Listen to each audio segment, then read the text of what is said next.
Ladies and gentlemen, once again, thank you so much for choosing this podcast. My name is Elvis Molefi Molf, and this is Break It Down podcast. Today, I'm joined by one of my guests that I've been waiting for to have in this podcast for the longest time, Prof Nyasha Mboti, who is going to introduce himself. But we're going to break down a whole lot of things. We're going to touch on apartheid studies, which I believe is one of his biggest work. So, Prof Nyasha Mboti, thank you so much for making it on this podcast. How are you doing, sir? Uh, Thank you for having me, Elvis. I'm doing great, and it's a pleasure Yeah, to be here. And I hope it's going to be as I expected it, which is a very insightful and groundbreaking and path-breaking podcast. yeah. So this is a very awesome platform. It's a great platform, and I'm privileged to be here. I'm honored to be here. Thank you, sir. So we have a ritual that we do at the beginning of the podcast. That paper that you're holding, usually guests would read through it just to, um, you know, break the ice. So maybe if you can just go through it and then we'll begin. All right, thanks. Hello to all the viewers. My name is Nyasha Mboti, and I'm guest number 2. By participating in this engagement today with Elvis Molefi Molf, I hereby give consent to the platform to publish this conversation via relevant audio and video streaming platforms and utilize all their existing social media pages to share this conversation for the purpose of educating the greater society about the topics discussed between myself and the host today. Furthermore, to all viewers and listeners, it is very important for you to listen or watch this conversation till the end in order to avoid missing information pieces and puzzles connecting to each other to form the central objective of this conversation today. Through all the channels, this content will be distributed via, excuse me, may this conversation reach both the ears of the expert and non-expert in the subjects and topics being discussed today. Thank you. Thank you, sir.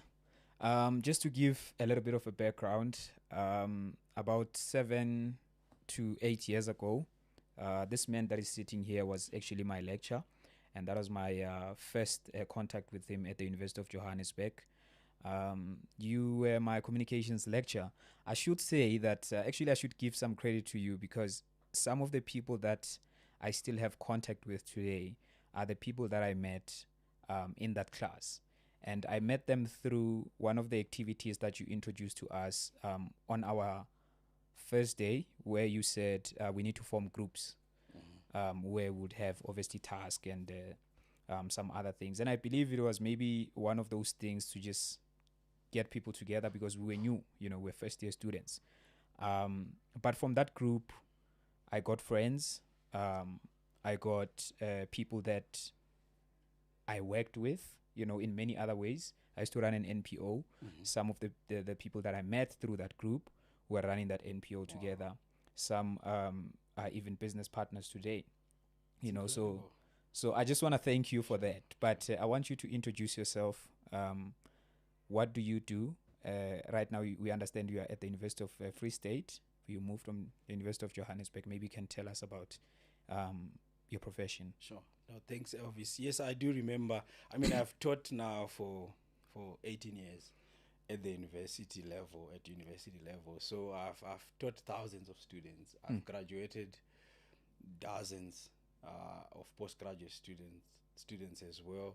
And so there are so many students, and I'm always honored to meet a student that I formerly taught, and not just that, but to hear them speak so kindly of Yeah. work that I do honestly without looking to be thanked about it later, or even without looking to be necessarily recognized or awarded for it, but simply because it's work that I feel it's a vocation Yeah. of mine. And so I actually remember many students who, a few years ago, a number of students came to me, and because I've taught so many, like thousands of first Yeah. years, It's so hard to remember, obviously. absolutely, they Yeah. came to me and they said, "We've graduated at UJ Soweto campus. Would like to take pictures with you. We still remember you," and that was very heartening for me. But even more interestingly, they were saying, "You put us into groups, And can you believe it, 4, 5, 6 years later, we are still friends and lifelong friends. So they've made lifelong friendships from just assignments that we're doing in class. And you are one of the latest people to actually talk about how in my lectures, in my classes, you were actually able to build lifelong partnerships and relationships. But to go to your question, Elvis, so thanks for that kind introduction. My name is Nyasha Mboti, and I'm an associate professor at the University of the Free State in Bloemfontein, where I'm also the head of department of the Communication Science department, and I teach communication. I teach a variety of courses at postgraduate and undergraduate level. Yeah. And I'm also the founder of a new field of study called apartheid studies. Yes. And that has been, if you want, it has become my life's work. It is what I eat and drink now. I eat apartheid studies, I drink apartheid studies, I sleep apartheid studies, I dream apartheid studies. And so that is mostly what I'm preoccupied with at the moment. It is still an emerging and developing approach, but definitely that is how I would describe myself. I'm the founder and pioneer of apartheid studies, and that is where most of my work now revolves. Yeah, and I suppose that's a new field of study as you've articulated. But take us through what it is about for somebody who might hear the word apartheid studies. I mean, I didn't know, and when I first read into your materials, obviously I was expecting, South Africa 1949, or South Africa apartheid, but then I see in your work you go beyond the South African version of apartheid. I mean, you include a whole lot of things that are just happening in the world and that have also took place in the world, and you're linking it to this broader study that you just brought forward. Maybe take us through what does it entail exactly? Yeah. So Elvis, apartheid studies proper started on 17 August 2012. That is the day it started. Yes. And the reason I'm saying apartheid studies started on 17 August 2012 is because something happened on that day. Yes. Something happened on 17 August 2012. If you ask people, they are likely to remember 16 August 2012. Most definitely. Because 16 August 2012 is when the so-called Marikana massacre happened. And I'm calling the so-called Marikana massacre because I don't call it the Marikana massacre. I call it the Lonmin massacre. Because I would like not just to talk about the geography, the landscape, the place where it happened. I would like to talk about capital. The name Lonmin resituates and recenters capital at the heart of the massacre. So I call it the Lonmin massacre. It did not just happen because there's something in the soil of Marikana or in the hills of Marikana that caused people to be killed like that. It was actually because of London Minerals, which is Lonmin. So on 16 August 2012, we watched as 17 of the 34 miners were killed on screen, were killed on live television. That was at scene 1. And then the other 17, of course, were killed at scene 2 off screen. So when I went to sleep on that day, I was in a daze in terms of what have we just seen? Is this Hollywood? Yeah. Is this Sharpeville? Is this Boipatong? What is this?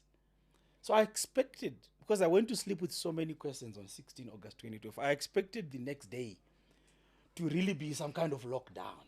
Yeah. Some kind of national lockdown where everyone would sit back and say, for the world to pause. Yes, pause. I wanted the world to be paused on 17 August 2012 to say, what have we just seen? What have we just watched?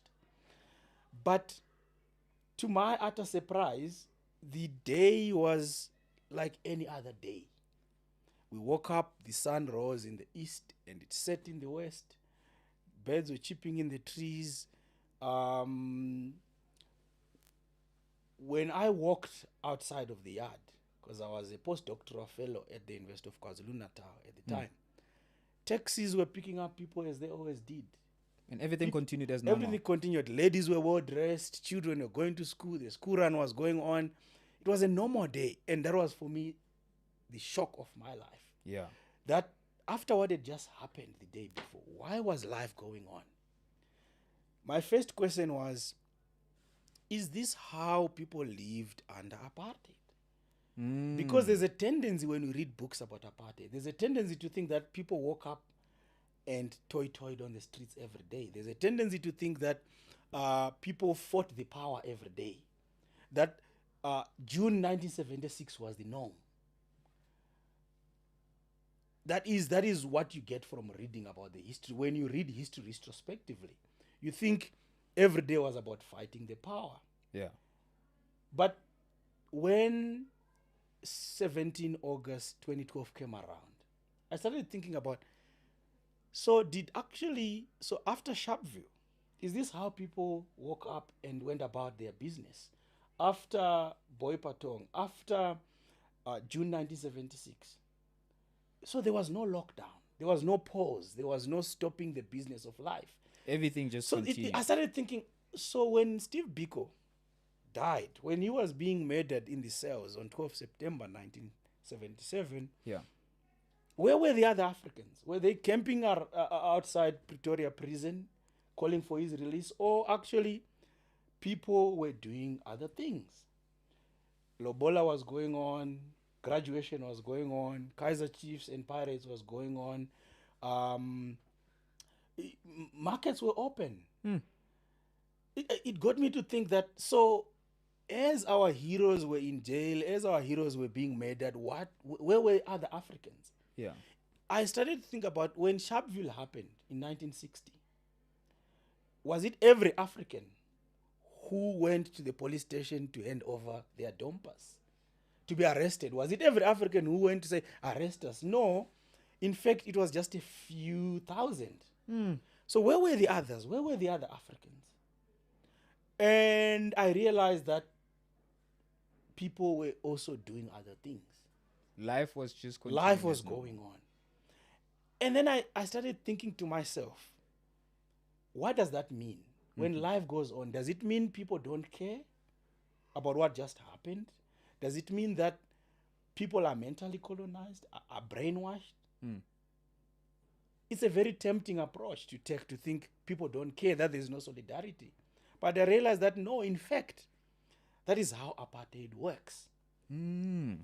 Apartheid works when things that you think constitute a crisis are in fact not a crisis. It removes crisis from the social relation. It removes crisis from the political relation. Because you'd think the world would... because I thought 17 August would be an apocalypse, Elvis. I thought it would be an Armageddon. I thought it would be a moment of reckoning. I even thought it would be a constitutional crisis. It was not a constitutional crisis. Life went on, deals went on, markets opened and markets closed. And so I started to ask questions about, so what exactly is the ordinary life of apartheid? How does apartheid operate? Because definitely if life is going on, if people are doing other things, is this what happens when service delivery protest happens, for instance? Is every member of the community there? You are protesting for sanitation, water, electricity. Do we ever have 100% attendance at a service delivery protest? No, you never have 100% attendance. So where are the others? Where are the others? And if you can't account for everyone, does it mean they don't care? Of course they care, but they are doing something else. So imagine, Elvis, you've been unemployed for 5 years. You get a date for an interview. And on that date of the interview, you find that we are blocking the road because we want electricity or we want water or housing. What is going on in your mind is the road is blocked and you can't get to your interview. You want this job. You've wanted this job. You've waited for it for 5 years. Your interview is at 1 o'clock. And people in your community are blocking the road because they want to be heard. They want electricity. They want water. And you are looking at your watch and saying, colleagues, I really appreciate the fact that you want water, you want sanitation. Yeah. But I need to get to this job interview. Are you a sellout? Does it mean the service delivery protest does not affect you? The service delivery issue? Why are you saying I have to get to this interview and then after the interview I can join you guys? But then after the interview the protest is finished. Yeah. So what I'm doing here, I'm trying to explain the whereabouts of the oppressed when oppression is happening. Yeah. I'm trying to locate the whereabouts of the oppressed when oppression is happening. That is the business of apartheid studies. I'm trying to say, what are these elements of everyday life under oppression that explain why apartheid goes on? Because I'm trying to explain what apartheid studies really is. I'm trying to explain the persistence of oppression, the persistence of injustice. Why and how does oppression persist? And I'm finding out that apartheid does something to the oppressed, where each person who is oppressed experiences the oppression differently. We experience it at adjusted rates. Oh. And what that does is it shifts the question of solidarity. It shifts the question of what are we really looking at here? When we say colonialism, when we say apartheid, are we talking about the same thing? Are we experiencing the same thing? Yeah. And do we have a framework that tries to understand this, the differences in the way in which we experience oppression? And I'll end with one last example, just an analogy. It's me and Elvis who are friends. Both of us, I'll use another example because of unemployment, because this is a key issue in South Africa. Of course. Both of us are unemployed. And then we are offered one job. Boss Malusi, big capitalist, he says, both of you want this job. Both of you want a job. You've been unemployed for a long time. I'm really anxious to be employed. But I only have one job. So what happens when you offer one job to two people, right? Suddenly, I'm looking at Elvis and saying, Elvis, you know what? You're my friend. I love you as my friend. We've been friends for a long time. But I really need this job. Dad. Your family, your dad is alive. Your dad has a retirement pension. Yeah. So why don't you let me get this job, and then the next one you can get. Yeah. You can get that particular job. Yeah. Look at how suddenly you are friends. You still remain friends. You still love each other. But in your mind, you are doing a calculation that surely, Elvis, I need this more than you. Okay. Two friends suddenly doing a specific calculation around this one job. So my argument is scarcity creates a specific social relation among the oppressed themselves. That social relation is the one that allows a black policeman to work for apartheid, for instance. It allows, so if you look at how apartheid worked, the Dompas, when they were doing raids for passes, most of the police who were there, most of the municipal police, the blackjacks, were black people. Yeah, and I used to ask myself, why would black people, because even if you look at a couple of clips and videos and images, some of those police officers are black police officers. And I always ask myself, why? Why? So why is a black person working for the very thing that oppresses you, right? This is an important research question. Why, and how? So not just why, but also how. How is it you wake up every day, you dress, you go to work on behalf of the apartheid government? Because if you went to Soweto, you'd get to a police station in Orlando or in any place in Soweto. Most of the police who are there are Abantu Emnyama. There would be an officer maybe who is white. When they came kicking the doors, asking for the pass, EP passer, it was mostly Indunas. It was mostly black people like us. So what is going on? What is going on when you have this particular specific relation where the very thing that you hate, the very thing that that humiliates you, you are working on behalf of that system? An example that clarifies that for me is the queue at the pass office. Right? So on number 80 Albert Street in Marshalltown, just down the road from where we are having this interview, there was a place where Africans would go to queue for the Dompas, for the passbook. And when you look at a picture of Africans queuing for the passport, was it like a Home Affairs or something? It's not the Home Affairs building. It's the one. Yeah. So last year on August 31. There was a fire there where 77 people died. Or is the building that That was the got former burned? pass office. Okay. That is where Africans, and it's the irony that people died in that very specific building. So that building there, this is where people used to queue for the passport. That was the hijacked building, quote unquote, hijacked in quotation marks, where people died last year, where a lot of poor migrants, but also many poor South Africans died. 77 people. That was the pass office. So why would you go to queue for the dom pass? It's something you hate. It's something that humiliates you. But you keep it here in your pocket. You keep it safe. You keep it in a safe place in the house. What is going on? Would you queue for the dom pass? It's a question that I would like to ask you, Elvis, for instance. It's a question that I've asked my students. It's a question that I would like to ask Dr. Mube here. Would you queue for a dom pass? Because all our heroes, right, from Nelson Mandela to Steve Biko to Robert Sobukwe, they queued for the dom pass. So why did Steve Biko queue for a dom pass? Why did he have a dom pass? Why did Nelson Mandela have a dom pass? Why did Robert Sobukwe have a dom pass? So you realize that there is a specific social relation where queuing for a dom pass is part of life going on. It's part of what happens in the everyday flux of everyday life. And I wanted to understand this because 17 August 2012 was a normal day, and it was like a punch to my face. How are we picking up kids and dropping them off at school when other people have just died like this, have just been massacred like this? And so I started to understand. But also to question, to understand, but also to question that oppression, colonialism persists in a very specific way. Now, suddenly I understood the big research question around trying to understand injustice and oppression.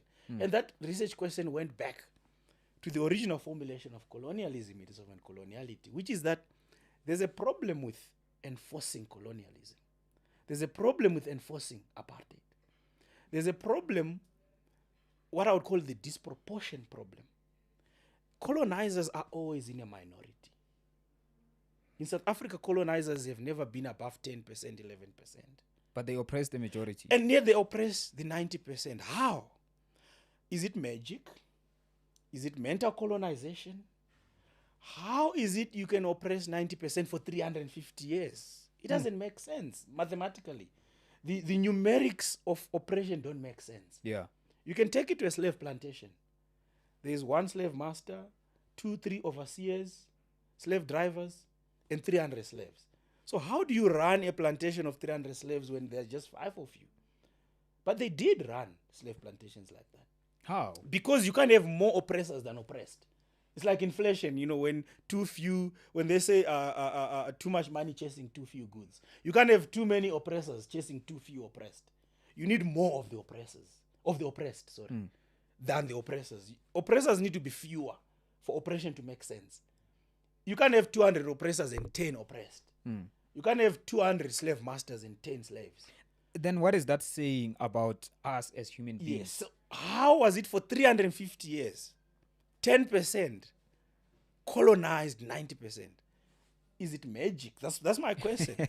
Is it mental colonization? So some people have argued that it's mental colonization.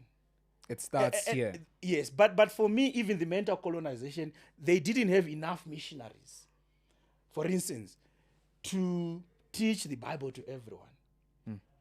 The missionary, there'll be one missionary to about 20, 30, 50,000 natives, quote-unquote natives. So even then, how was the process of mental colonization operationalized? How is colonialism operationalized? How is apartheid operationalized? You find out that there's a puzzle about numbers. There's a problem with numbers. How were we oppressed for 350 years by 10%? So for me, that is the building block of apartheid studies. It's an attempt to understand the persistence of injustice where the unjust person, where the oppressor is not everywhere at all the times. You are sitting here, we are sitting here, you don't see an oppressor. But the oppression and continues. Yet oppression continues. So where is the oppressor? How does oppression persist when the oppressor is not there? How do we remain under apartheid when the oppressor is at work, at holiday, at a wedding, elsewhere? So how does oppression, what are we doing when the oppressor is not there? So we say we oppressed for 350 years. That is correct. That is true. But where was the oppressor for the 350 years when we were being oppressed? Where was the oppressor everywhere at all times? Because in the military, for instance, they talk about what they call control and command, right?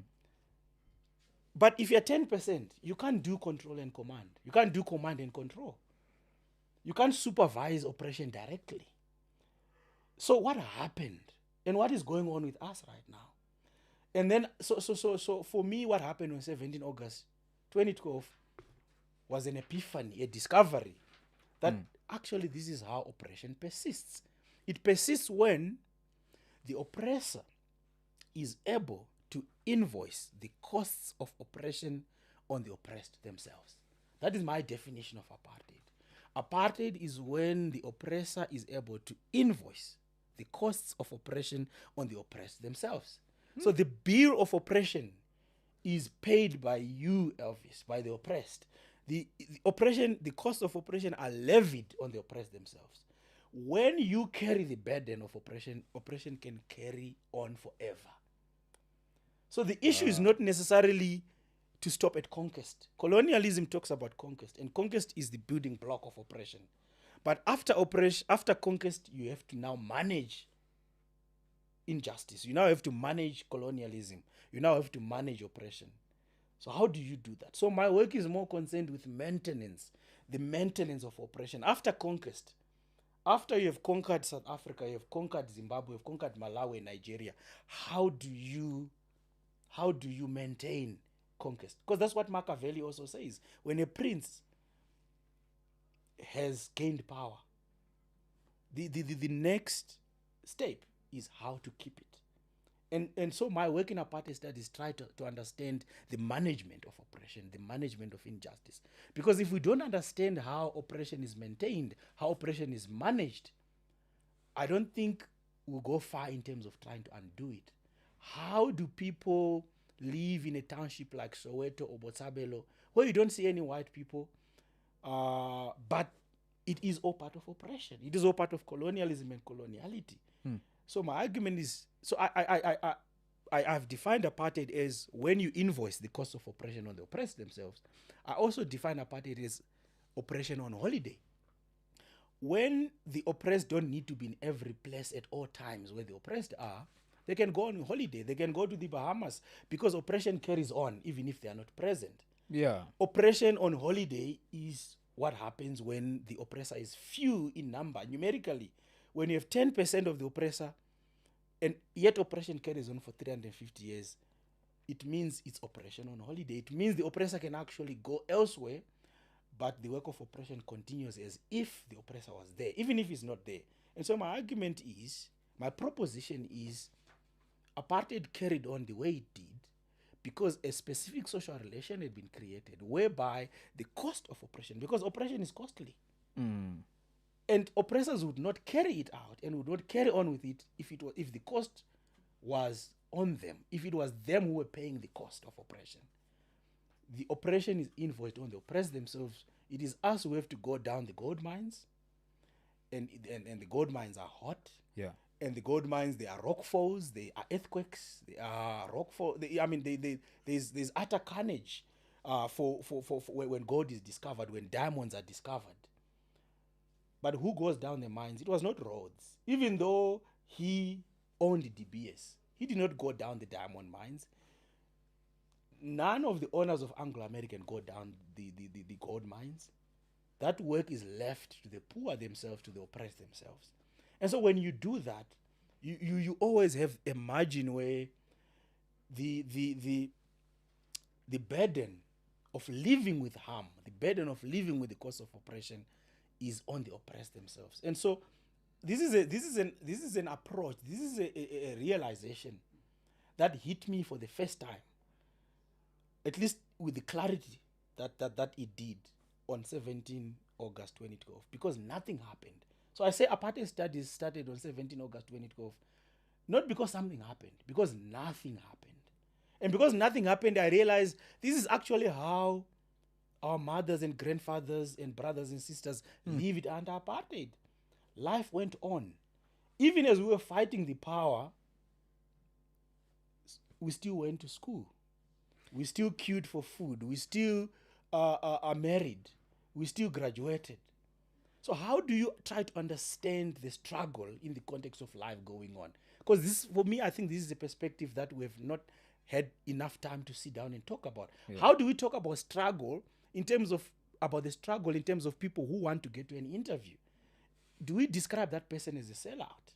Right? And I want to ask you that, because that's an interesting point that you're making, because one would say that, okay, now that you have established this, how is it dwelling into the people? How are the people absorbing, this type of consciousness? Because I believe it's some level of consciousness that requires people to really, as you are saying, the way it hit you, you reached a new level of awareness. Then my next question would be, in the material that you have published and in the work that you continue to do to champion this a new study, new field of study, how are people receiving it? Are people really digesting it to the level where you feel that they have the same understanding that you, and the same clarity that you actually got on the 17th of August 2012?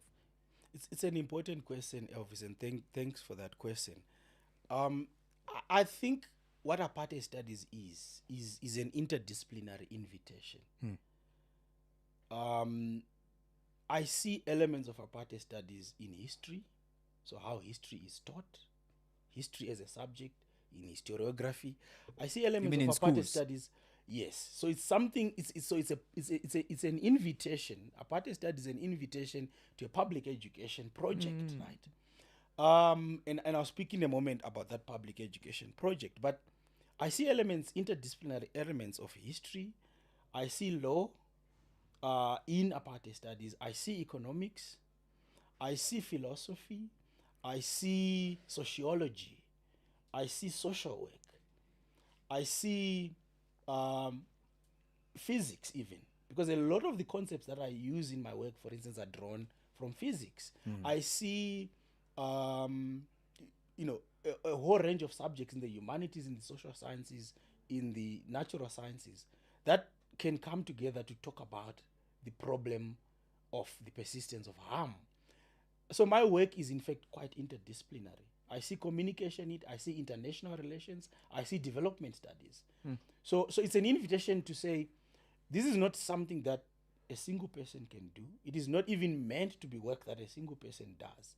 It is meant to be an invitation to sociologists, to political scientists, to historians, to development studies scholars, researchers, thinkers, experts, and so on, to test this framework in their different fields. Right. So my work invites scholars across the board to test this framework, because this framework is not perfect. It's not as if I've worked out a theory of everything. No. Of course. It is an invitation to say, do you think that this is how oppression persists? Do you think this is how harm persists? And if you can test it in sociology, you test it in social work, you test it in history, in law, in economics, in development studies, international relations, then we can either modify the framework, reshape it, strengthen it, or even reject it. So it might be that 3, 4, 5 years from now, people actually reject the framework of apartheid studies because they've tested it in the real world from a variety of disciplines, and they've seen that it does not work. Then absolutely that is what scholarship is about. We should be able to set aside this approach and this framework because it has been tested and it doesn't work. So I've not created a framework that works everywhere for everyone in every way. No. Yeah. I've created a framework and an approach to understanding life and social life and everyday life and the relationship between everyday life, social life, and oppression and injustice and harm. That is an invitation to say, let's test it out. So in the last few years, I've actually been expanding this invitation. I've expanded it in South Africa. I've expanded it internationally. Yeah. For people to expand this invitation, for people to discuss the invitation to understand society from a perspective that I think has been neglected. Yeah. And so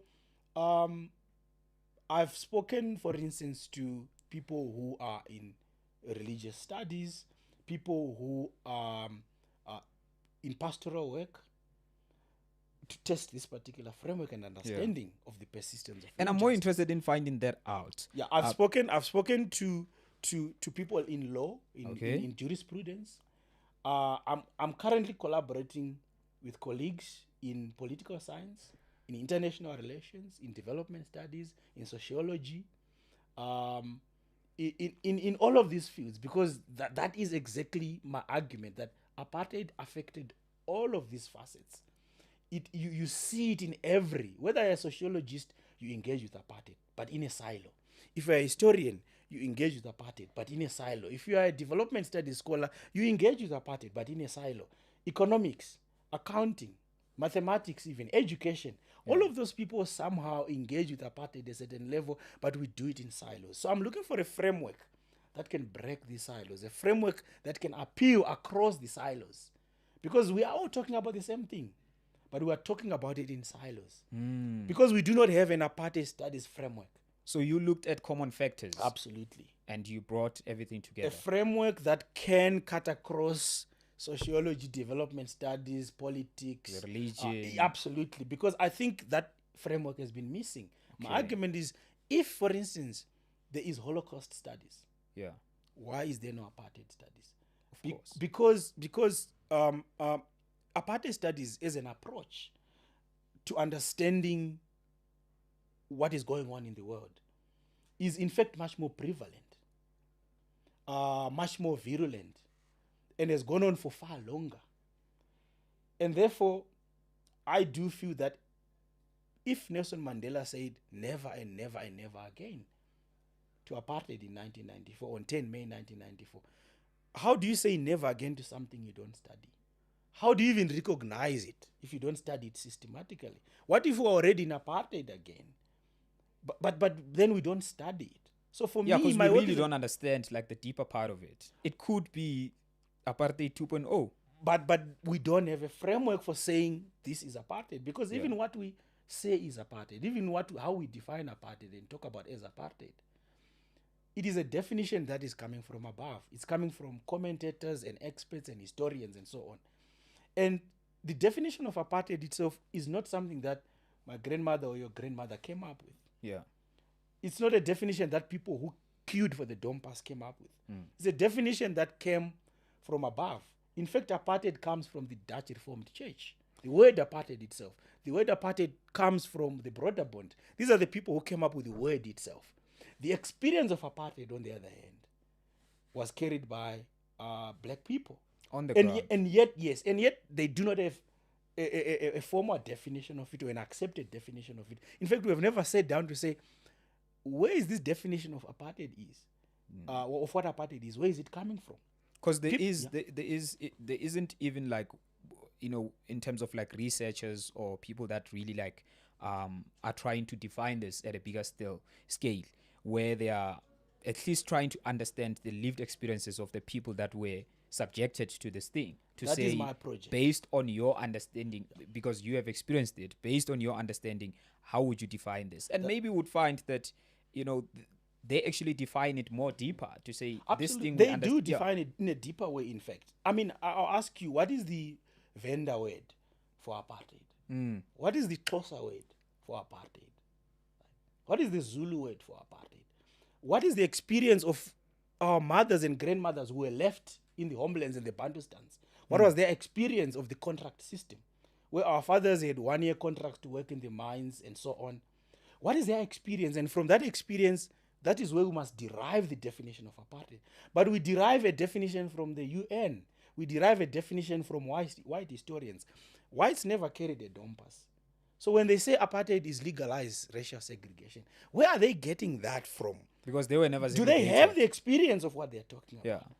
So why are we defining apartheid? Because a white historian at the University of Witwatersrand University says apartheid is legalized segregation. The legalized segregation is only a part of it. The experience of apartheid is far deeper than what a white historian sees, because that white historian has never carried a dompas, so they do not. They can't be. They can't have the final.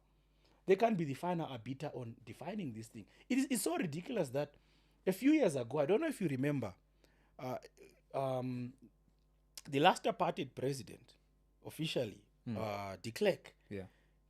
before he died, he said he wasn't aware that apartheid was a crime against humanity, right? I remember the statement. Right? Yes. So here is a one of the architects of apartheid saying he wasn't aware that apartheid was a crime against humanity. But what is mind-boggling is what happened afterwards.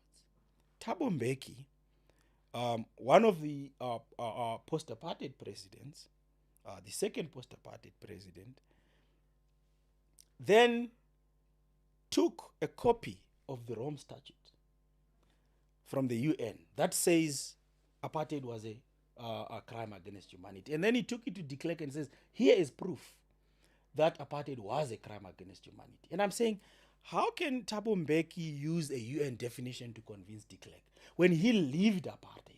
He experienced apartheid. Why does he depend on the UN? He even had to flee the country. Right. And yet he's going to the UN and he's bringing a document from the UN and saying, look, here's proof that apartheid was a... So are you saying he didn't know? If the UN had not defined apartheid as a crime against humanity, are you saying it wouldn't have been a crime against humanity? Yeah. So you have to wait for a UN definition. What Yes. if 50 years from now, the UN reconvenes and he says, oh, we made a mistake when we defined apartheid as a crime against humanity. So it ceases to be a crime against humanity. Yeah. Do you think Jewish people would wait for the UN to define the Holocaust? Do you think Jewish people would wait for the UN to define the Holocaust as a crime against humanity? No ways. They will define it according to their experience and according to their history. So for me, it was a striking moment that a president who had lived through apartheid, who knew apartheid, had to lean on a UN document to define apartheid. For me, that speaks to the gaps that exist. Yeah. The big gaps that exist where AfriForum is starting to question if apartheid happened. They're starting to say apartheid, in fact, wasn't that bad, right? AfriForum, yeah, they've said that it killed very few people. It killed less than 900 people. 900 people. That's what AfriForum says, yes. It killed... So look at how the definition of what apartheid with is. so many massacres. But... Well, at least those that we know of. Yeah, ask AfriForum how many people died under apartheid. They say less than 900. And my argument is because we are depending on a definition that is not ours. So it's being contested already. People are already saying that thing was actually not that bad. 50 years from now, imagine your children in class being told, actually apartheid didn't happen, or it wasn't that bad. What would they depend on? Because already we do not have a framework or a field of study where we can say, look, we are saying apartheid is beyond question. Here's the systematic study of it that shows it is beyond question. And so I just want to sort of like end at that core where I'm saying we lack a specific approach that systematically studies apartheid from the experiences of people who carried the dompas. And apartheid studies seeks to remedy that, to fill that gap. Okay. No, for the interest of time, I would love for us to just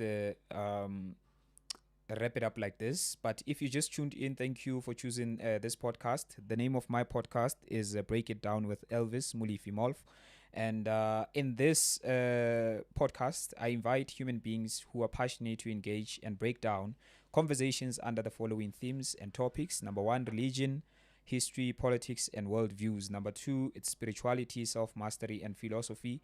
Number 3, the life of arts and culture. And lastly, number 4, I focus on money, technology, and biological science.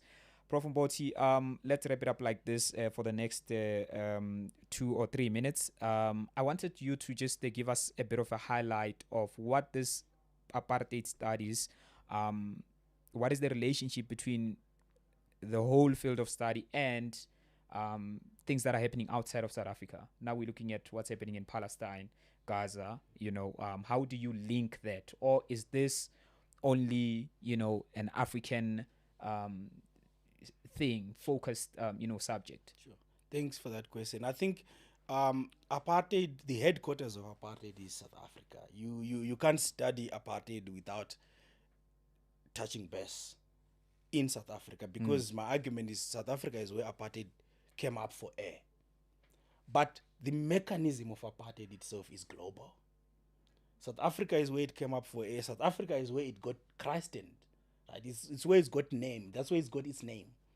But when you look at the operationalization of the persistence of harm as I've been describing it, you see it in Haiti, you see it in the DRC, you see it in Palestine, you see it in Brazil. So the how harm persists, how injustice and oppression persists, that is a global paradigm. Yeah. And so you by starting in South Africa, where apartheid came up for air, you can in fact abstract it across the world. And so definitely we should be able to see apartheid in Palestine, see apartheid in Haiti, and see apartheid in the DRC. You see it in any place where oppression persists. You should be able to apply this framework. So this is the sense in which the framework that I propose is a global framework, because you see that is how harm persists elsewhere. You see that is how harm persists everywhere. Yeah. And so in this sense, my work is an invitation even for people who are working in Palestine, in the Congo, in Brazil, in America, in the UK, in Bulgaria, in Uganda, in Nigeria. This is an invitation to all of them. If they see patterns of what I've been talking about, how oppression persists in a specific way, this is an invitation to apartheid studies. Yeah. Because I do think that it is a paradigm and a framework that explains what is going on elsewhere. Yeah. Thank Prof Nyasha Mboti, thank you so much for making time. I know definitely the time that we have here is a very small time. I would have loved for us to touch on, a whole lot of things, also geopolitics in relation to South Africa. But we're going to have another session with Dr. Malusi as well. You guys, I hope you're going to take me through post-elections and what you guys really think about that. But to everyone who tuned in up until this time, thank you so much. And through all the channels, this content will be distributed. May this conversation reach both the ears of the expert and the non-expert in subjects and topics that are being discussed today. Once again, thank you for choosing this podcast. My name is Elvis Molefi Molf, and this is Break It Down episode 002. Thank you. It was a pleasure. Thank you so much.